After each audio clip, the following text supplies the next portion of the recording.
Mister prime minister அவர்களே, செய்வீர்களா திரு நரேந்திரபாய் தாமோதர் மோடிஜி அவர்களே, தாமரை இலையில தண்ணியே ஒட்டாது, தமிழக மக்கள் மட்டும் எப்படி ஒட்டுவாங்க? உங்க எண்ணமெல்லாம் ஒரு நாளும் ஈடேறாது. 2029 வரைக்கும் சொகுசு பயணம் போயிடலாம்னு திட்டம் தீட்டி வச்சிருக்கிறீங்க. அதானே ஜி? என்ன ஜி?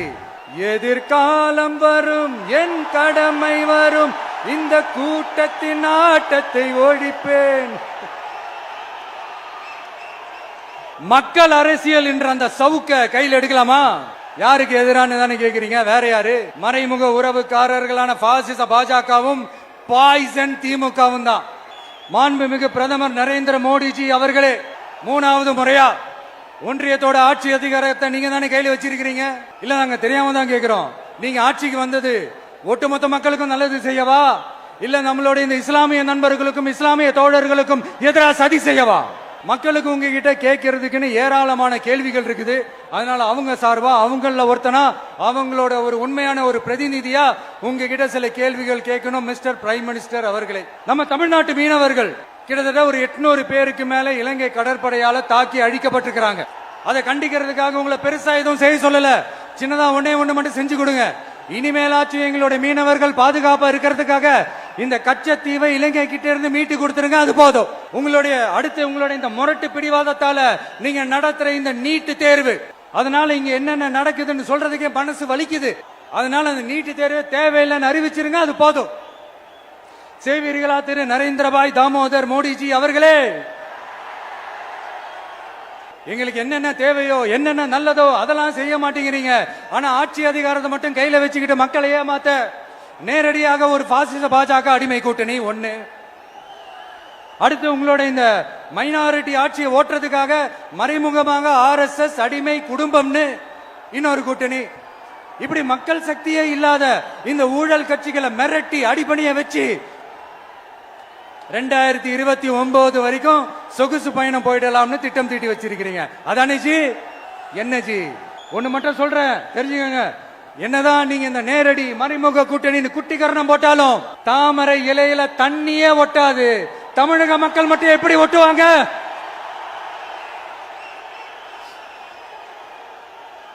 இங்க ஒரு MP சீட்டு கூட தரலன்றதுக்காக தமிழ்நாட்டுக்கும் தமிழ்நாட்டு மக்களுக்கும் எதுவுமே செய்யாம ஓரவஞ்சனை செய்யுது இந்த ஒன்றிய பாஜக அரசு. சங்கம் வச்சு தமிழ் வளர்த்த மண் இந்த மதுரை மண். அதனால இங்க அந்த கீழடியில கிடைச்ச ஆதாரங்களை எல்லாம் மறைச்சிட்டு எங்க நாகரிகத்தையும் எங்க வரலாறையும் அழிக்கிறதுக்காக உள்ளடி வேலை செய்யலாம்னு நினைக்கிறீங்க. தமிழ்நாட்டை தொட்ட என்ன நடக்கும் நீங்க பல உதாரணங்கள் இருக்குது. அதனால இதையெல்லாம் மறைச்சிட்டு எங்க மக்களை ஏமாத்திடலாம்னு மட்டும் நினைக்காதீங்க.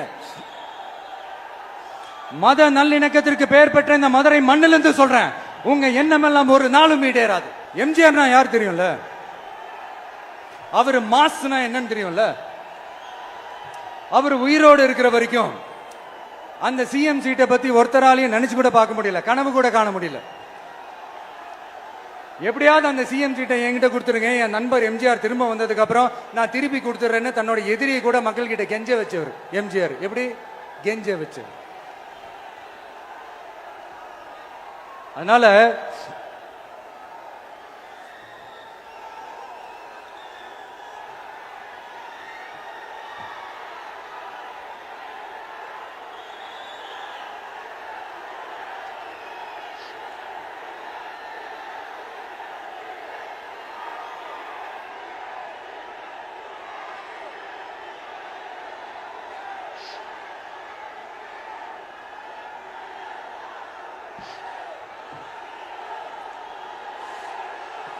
ஆனா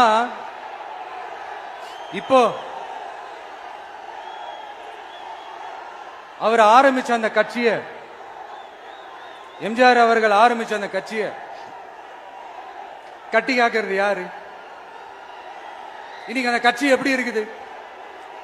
அத நான் சொல்லிதான் உங்களுக்கு தெரியணுமா? அப்பாவி தொண்டர்கள் அதை வெளியில சொல்ல முடியாம வேதனையில தவிக்கிறாங்க.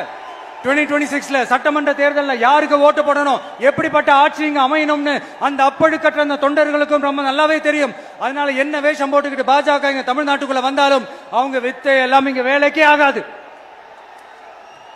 இப்படி பொருந்தா கூட்டணியா இந்த பாஜக கூட்டணி இருக்கிறதுனால இப்ப ஆட்சியில இருக்கிற இந்த வெற்றி விளம்பர மாடல் திமுக என்ன செய்துன்னு தெரியும்ல? பாஜகவோட உள்ளுக்குள்ள ஒரு உறவை ஒன்று வச்சுக்கிட்டு வெளியில எதிர்க்கிற மாதிரி அப்படி எதிர்க்கிற மாதிரி ஒரு டிராமா ஒன்று பண்ணிக்கிட்டு எதிர்கட்சியா இருந்தா போங்க மோடின்னு பலூன் விடுறது, ஆளுங்கட்சியா இருந்தா வாங்க மோடின்னு கொடை பிடிச்சுக்கிட்டு கும்பிடு போடுறது. இது மட்டுமா?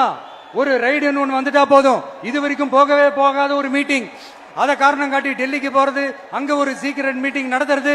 நல்லா நோட் பண்ணணும் மக்களே, அந்த மீட்டிங் அப்புறம் இந்த இஷ்யூ அப்படியே காணாம போயிருக்குமே. அதேதான் Stalin uncle, what uncle is very wrong uncle.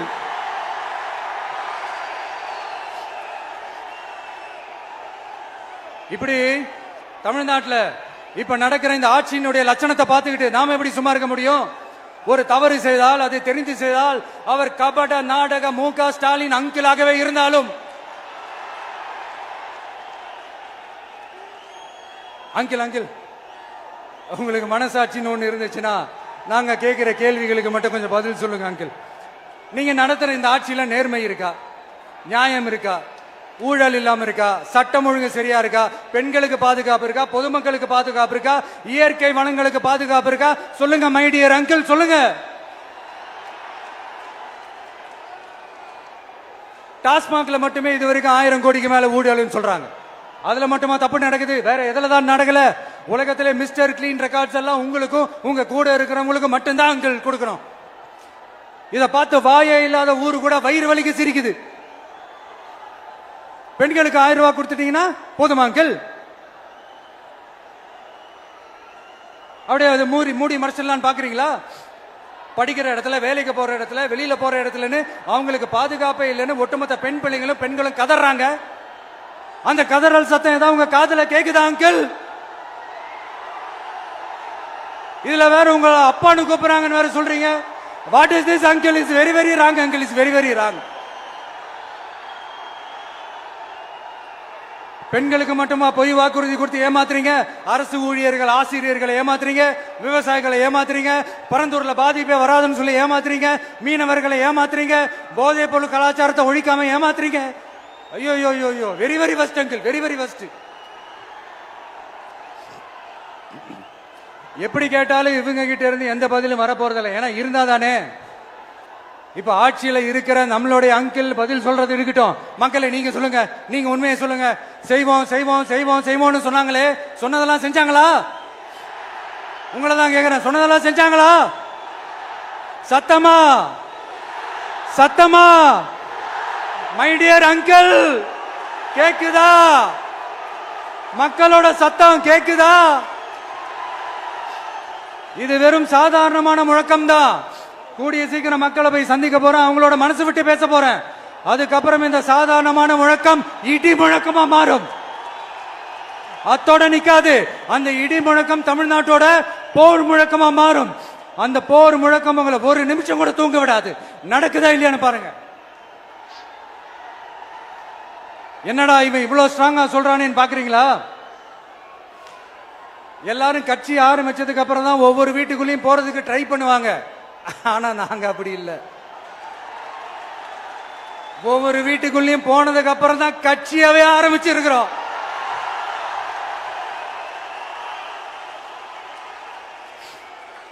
அதனால ஒட்டுமொத்தமா எல்லாருமா சேர்ந்து இந்த திமுக ஆட்சிய, கபட நாடக திமுக ஆட்சிய 2026 தேர்தலில் வீட்டுக்கு அனுப்புறோம். வீட்டுக்கு அனுப்புறோம். என்ன நண்பா, சரிதானே? என்ன நம்பி செய்வீர்கள் தானே? இப்போ உங்களுக்கு சின்னதா ஒரு சர்ப்ரைஸ். நம்ம கட்சியினுடைய வேட்பாளர் பட்டியலை இப்ப நான் அறிவிக்க போறேன். மதுரை கிழக்கு வேட்பாளர் விஜய். இன்னும் முடிக்கல, ஒரு நிமிஷம், இன்னும் முடிக்கல. மதுரை மேற்கு வேட்பாளர் விஜய். மதுரை மத்தி வேட்பாளர் விஜய்.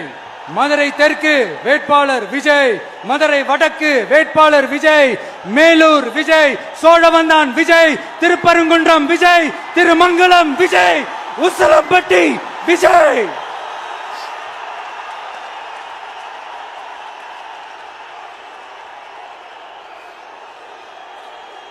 என்னடா எல்லா தொகுதியிலையும் ஒரே வேட்பாளர்னு பாக்குறீங்களா?